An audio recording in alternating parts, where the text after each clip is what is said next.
Kehidupan manusia tak bisa lepas dari keberadaannya. Letaknya yang beribu-ribu meter jauh di dalam perut bumi membuat tak sembarang orang bisa mengeksplorasinya. Meski sempat aman tersimpan dalam perut bumi, tidak lantas mengubahnya menjadi barang langka yang dapat diperbaharui. Ya, ia adalah salah satu komoditas terpenting umat manusia saat ini. Minyak. Data BP Migas menyebutkan, hingga detik ini Indonesia masih menjadi salah satu negara pengimpor minyak terbesar di dunia. Masyarakat Indonesia membutuhkan hampir 1,7 juta barel minyak per hari. Namun faktanya, pemerintah hanya mampu menyediakan 800.000 barel minyak per hari. Beruntung, di tengah-tengah kebutuhan Indonesia akan minyak mentah, Indonesia masih memiliki wilayah tambang minyak yang potensinya begitu besar. Blok Cepu adalah sebutan untuk blok yang menjadi wilayah kontrak minyak dan gas bumi terbesar di Indonesia. Blok ini meliputi 3 wilayah administratif, yaitu wilayah Kabupaten Bojonegoro dan Tuban di Jawa Timur, serta Kabupaten Blora di Jawa Tengah. Kandungan minyak Blok Cepu tercatat melampaui cadangan minyak di Indonesia secara keseluruhan, yaitu hanya berjumlah sekitar 9,7 miliar barel. Sedangkan cadangan minyak potensial Blok Cepu di kedalaman 2000 meter bisa mencapai 11 miliar barel. Cadangan ini dapat memenuhi kebutuhan Indonesia akan minyak mentah selama 30 tahun. Blok Cepu adalah salah satu ladang minyak terbesar yang ada di negeri ini. Bayangkan, ada 20% cadangan minyak negara yang dapat diproduksi di sini. Akibat dari potensi inilah carut-marut kekuasaan tidak dapat dihindari, menyebabkan para penguasa bahkan lupa akan tanggung jawab mereka melindungi segenap bangsa Indonesia dari tanah minyaknya sendiri. Pemirsa, inilah Indonesiaku. Di antara ketiga wilayah administratif di area Blok Cepu, Kabupaten Bojonegoro lah yang menjadi wilayah tambang minyak terluas. Setidaknya ada 2 perusahaan minyak asing raksasa yang melenggang bebas menambang minyak di tanah rakyat Indonesia ini. Julukan Kabupaten Bojonegoro sebagai kota minyak seakan menjadi julukan belaka. Nyatanya, Bojonegoro hanya mendapatkan 4,48% saja dari jumlah keseluruhan saham minyak di sini. Sedangkan perusahaan plat merah milik negara mendapatkan porsi yang sama besarnya dengan perusahaan minyak milik asing, yaitu sebesar 45%. Bagaimana persentase keuntungan ini bisa sama? Ya, inilah perjanjian kontrak yang sudah terlanjur diteken sejak tahun 2005 lalu. Gambaran suram perminyakan negeri ini menjadi semakin nyata. Data Asosiasi Perminyakan Indonesia menyebutkan dari 9,5 miliar barel minyak, 4,5 miliar diantaranya sudah dieksplorasi dan diproduksi. Asosiasi Perminyakan Indonesia memperkirakan negeri ini akan kehabisan minyak pada tahun 2025 mendatang. Penemuan beberapa sumur minyak di Blok Cepu, khususnya di Banyu Urip, Bojonegoro, sebenarnya mampu memenuhi kebutuhan harian minyak mentah Indonesia. Namun sayang, langkah negara lagi-lagi terbatas karena kurangnya ruang kekuasaan negeri ini untuk mengelola minyaknya sendiri.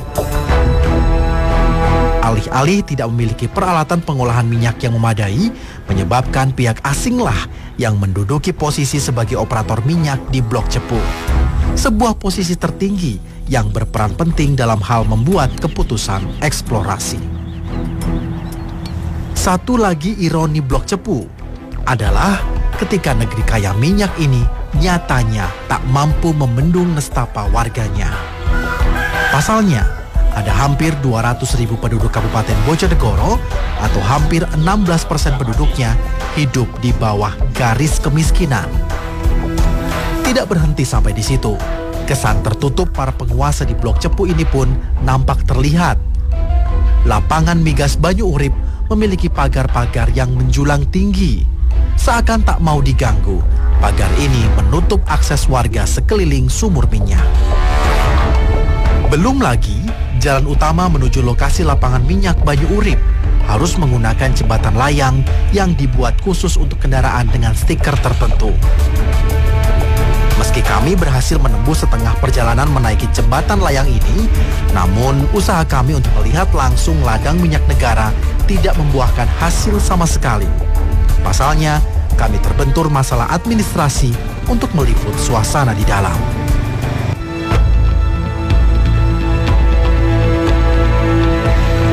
Kerasnya hidup menjadi penonton di atas kemakmuran tanah sendiri adalah fenomena yang kerap tampak dari wilayah Blok Cepu ini.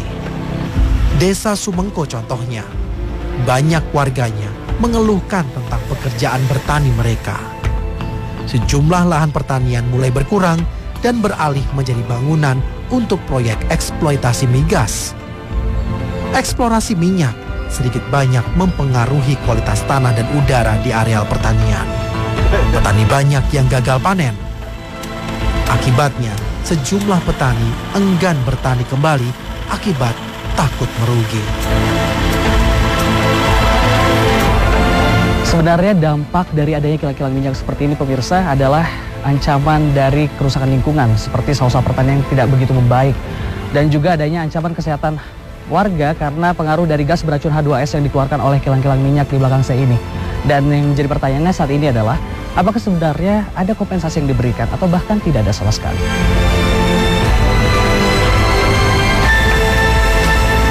Banyak warga yang hidup di tengah-tengah gencarnya janji palsu para penguasa. Iming-iming pemberian kompensasi pun hanya terdengar sebagai strategi jitu untuk meredam aspirasi warga. Sudah 9 bulan lamanya, mereka tidak mendapatkan respon dari lembaga perwakilan rakyat daerah atas segala tindakan demo yang mereka lakukan. Jadi sebenarnya butuh yang warga inginkan saat demo 9 bulan yang lalu adalah kompensasi dari... Kompensasi lah, penanggung jawabnya. Di desa-desa lain tuh udah ada gak sih kompensasi? Nah, kalau di desa lain ada, Pak. Di Begadon. Di area Blok Cepu ini ada? Ya, ada. Di Begadon, Mokorsus, Tambahan Gayam itu kan ada. Di sini kok nggak ada gitu. Oh.